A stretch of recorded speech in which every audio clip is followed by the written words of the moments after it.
अस्सलामुअलैकुम नाजरीन। सही बुखारी बाब नंबर 1 वाही का बयान, हदीस नंबर 2 कैफियत वाही। उम्मुल मोमिनीन हज़रत आयशा सिद्दीक़ा रज़ियल्लाहु ताला अन्हा से रिवायत है कि एक शख्स हारिस बिन हिशाम नामी ने नबी करीम सल्लल्लाहु अलैहि वसल्लम से सवाल किया था कि या रसूलल्लाह, आप पर वाही कैसे नाज़िल होती है। आप सल्लल्लाहु अलैहि वसल्लम ने फरमाया कि वाही नाज़िल होते वक्त कभी मुझको घंटी की सी आवाज़ महसूस होती है और वाही की यह कैफियत मुझ पर बहुत शाक गुज़रती है।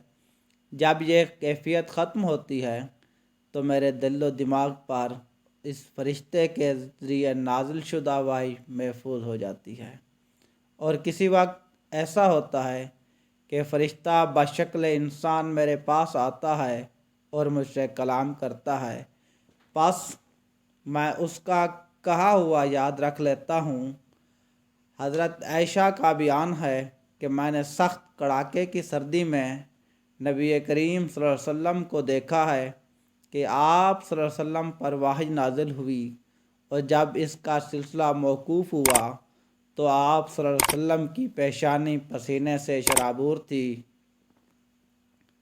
Narrated Aisha radiallahu ta'ala anha, the mother of the faithful believers, Al-Haris bin Hisham radiallahu ta'ala anhu asked Allah's apostle, O Allah's apostle, how is the divine inspiration revealed to you? Allah's apostle replied, sometimes it is revealed like the ring of bell. This form of inspiration is the hardest of all, and then this state passes off after I have grasped what is inspired. Sometimes the angel comes in the form of man and talks to me, and I grasp whatever he says.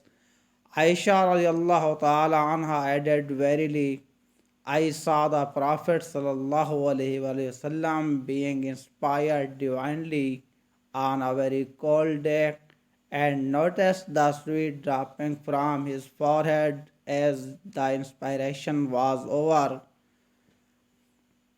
इस तरह की मज़ीद अहादीस से मुबारका सुनने के लिए हमारे इस चैनल को सब्सक्राइब करें, वीडियो को लाइक करें और बेल आइकन दबाना मत भूलिए ताकि आने वाली नई वीडियो जल्द अज जल्द आप तक पहुंच सके।